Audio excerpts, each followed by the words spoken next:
Salut les taureaux et bienvenue dans cet horoscope de juillet 2019 en direct d'Aiguille, petite commune qui est dans la ville du Puy-en-Velay. Vous pouvez voir le rocher Saint-Michel derrière moi, un lieu extrêmement inspirant s'il en est. Donc nous sommes à Aiguille et pour les taureaux, la première carte, c'est le livre. Il est question des croyances avec le livre et aussi des convictions, de la conviction qu'on met dans ce qu'on fait. Le livre, c'est aussi une fin de cycle. Là, vous êtes un petit peu mis, je dirais, non pas au pied du mur, c'est un peu une image un peu négative, mais c'est un petit peu comme si on vous disait, bon, bah maintenant, il n'y a plus le choix, quand même. Le livre, soit vous fermez un chapitre, vous fermez un livre complet, soit vous en ouvrez un. En général, quand le livre tombe en premier, c'est un petit peu ce qui se produit. Simultanément, il y a une page qui se ferme et une autre qui s'ouvre. Mais c'est très global, c'est très important. Ça revêt un caractère assez crucial en fait. Mais il faut voir avec les autres cartes pour juillet, les amis taureaux. Eh bien, on a l'Orient qui symbolise un petit peu la prise de hauteur, l'élan, l'action, ou plutôt, ouais, je dirais plutôt l'élan, l'enthousiasme. Donc vous allez voir, les taureaux en juillet, que quand vous croyez fort en quelque chose, eh bien ça vous donne de l'énergie. Ça vous donne l'envie d'impulser un nouveau départ. Donc il s'agit bien d'une page qui se tourne et d'un nouveau chapitre qui commence.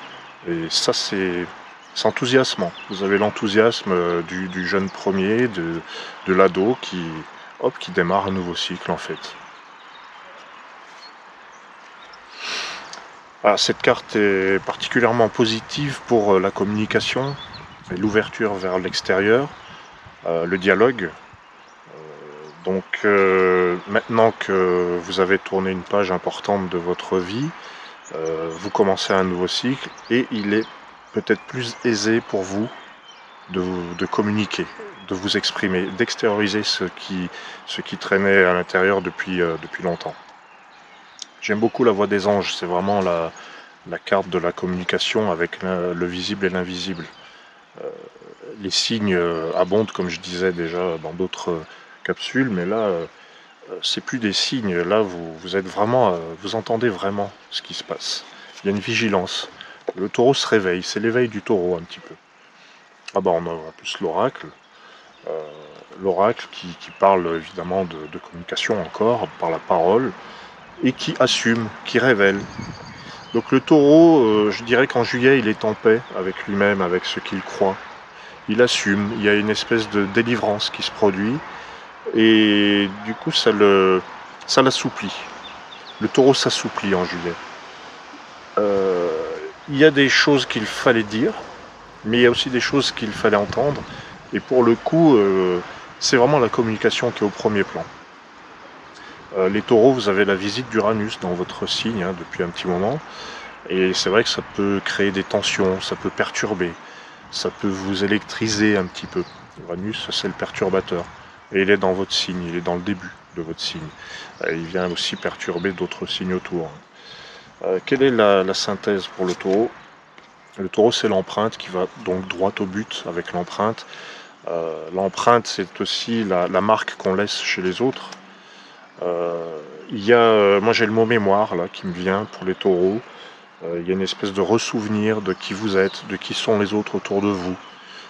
Il y a des gens qui vous ont marqué, positivement ou négativement, mais vous êtes à même d'accepter tout le monde en fait, parce que vous avez vraiment tourné une page. Et du coup, oui, je pense que cette pleine Uranus, qui vous enquiquine peut-être, ou qui vous apporte de belles surprises, vient tout chambouler. Le taureau, c'est la stabilité, c'est ce qui ne bouge pas souvent, c'est ce qui est bien ancré. Donc là, il y a eu des petits courants d'air un peu partout qui se sont produits et qui font que maintenant, il y a plus d'ouverture qu'auparavant. C'est pas qu'il n'y en avait pas avant, mais il y a de nouvelles orientations. Il y a aussi plus de fluidité dans les rapports humains. l'empreinte en synthèse, c'est vraiment garder le cap, restez vous-même. N'oubliez pas qui vous êtes, n'oubliez pas qui sont vos proches, n'oubliez pas que vous marquez les autres par votre empreinte, et autant qu'ils vous marquent. C'est un petit peu le sujet aussi de la pleine lune de juin, du 17 juin. Il y a vraiment l'idée de souvenez-vous, mais souvenez-vous des bonnes choses.